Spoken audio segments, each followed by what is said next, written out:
Did you know that we can feel the effects of our universe changes in our body, in our mind, and in our soul?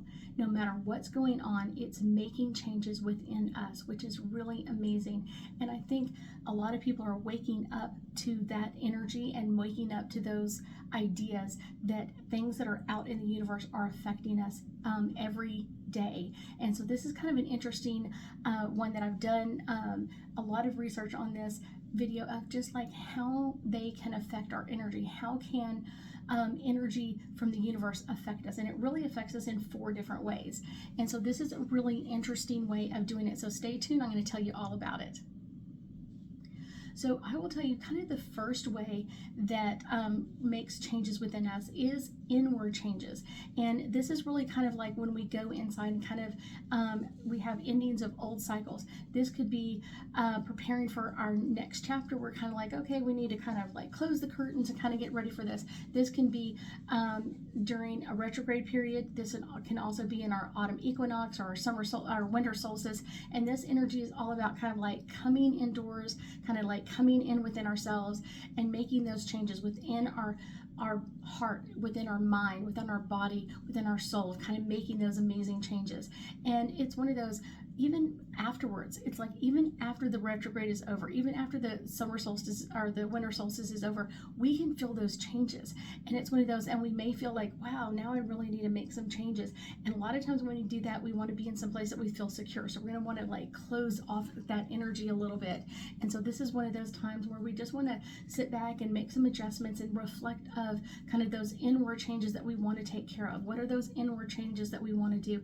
And I guarantee you there's going to be some physical changes. This could be changes in kind of like our energy level, or kind of like our willingness to go out and get out in public and that sort of thing. So kind of be like, I don't want to do this. But then there are some outward changes, which is number 2. Kind of our outward changes kind of radiate energies outward, kind of like after we've begun a new cycle, kind of like now we're ready to step out into the world. Now we're ready to kind of make some new energy.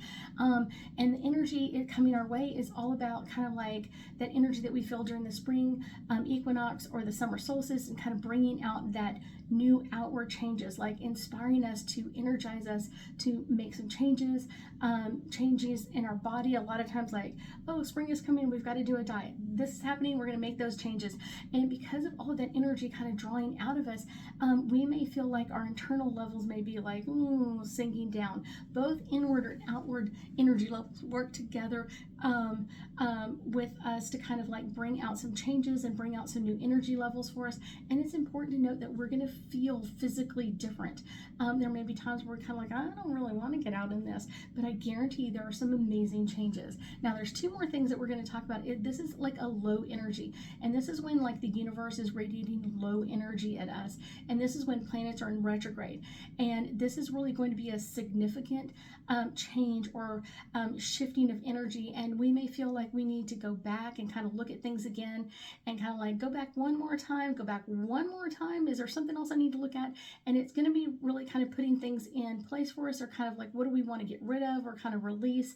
And this low energy can create blockages, and it can be causing blockages in like our spirit and our energy and our mind, but it could also do it in our physical body as well. So this could bring in kind of like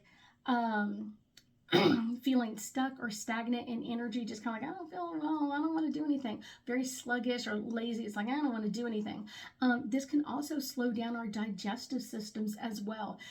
Issues may occur in kind of like just things are not moving the way they normally do.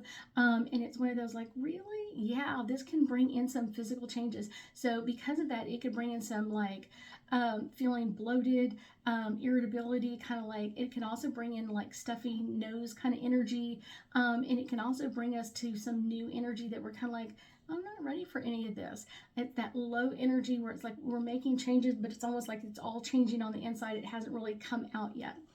When we come out is the high energy, and this is when our universe radiates like this high energy for us. And this is like starting new cycles, when planets move into new signs and kind of starting a new phase. But this can also, when we have like our new moon or our full moon, and those are all about like high energy. Let's make some changes, let's do some things. And this is all about like receiving like a concentrated dose of like amazing energy, especially that new moon, that full moon, and kind of like those new signs. It's kind of like the planet has moved into a new sign, and so it's kind of like we kind of feel the same way because the planet's still the same, but it's in a new sign, so it's going to kind of feel it like it's giving us a little kick in the behind of like, let's get out here and do something different. It's going to be like, yes, here we go. And these are all periods of receiving like concentrated doses of like, let's go. Our intuition is going to be on high, our psychic abilities are going to be on high, and this is a time that we're going to bring out like new activations. You're going to see new abilities kind of pop out, that sort of thing. And because of that, you may have some headaches or some dizziness come up with this as well. So it's kind of like interesting. You may also feel like aches and pains coming up, and sometimes this is like because that energy was low and now we're kind of moving into this energy of high. It's one of those we didn't feel supported in the low energy sometimes, but now this high energy, it's like bringing it up to show you like where we didn't get that support in our back. So we may have like back issues, but high energy can also bring us to a very sensitive level. It's going to bring up everything. So it's one of those, we're going to be highly sensitive. Our frequencies are going to be on all-time high. So you may see some issues with like high blood pressure that you normally don't see. This could also bring in like skin conditions or dizziness, and this could also bring out some breakouts on faces too, as like all that stress, that sort of thing. And a lot of times in this high energy, people are talking about like, I can't sleep, I'm worried a lot, I have this feeling of just kind of like I can't really settle down at night, my brain won't turn off. All of that energy is coming in right away for us to kind of make those amazing changes for ourselves. So let's do some angel cards, and we're going to pull a couple of them on these and just kind of got to get them in order. Here we go. This one is the first one. And so this is surrender and releasing. We can't fight this energy no matter what we are being affected by. Even if people are like, I don't believe in any of this, they're still being affected. So don't go wrong on this. Like, they are still being affected by all of this energy, even if they think they're not. The next one is, cards are falling out. That one right there. This one is all about setting our intentions. So if we know we're going into a space where we have a lot of planets in retrograde, knowing that we're going to have this kind of this awkward energy or the slow time frame and all that kind of stuff, taking advantage of that, like using the universe's energy with us to kind of make some changes and setting those intentions. If it's a high time of like high energy to make some amazing changes, like get out in that energy and set those intentions of like new things coming in or releasing in that full moon energy, not just staying with the status quo. Make sure that you're working with the universe's energy that it's sending to us. That's what we're expected to do. I thank you so much for joining me today, and I know that we'll be talking again soon.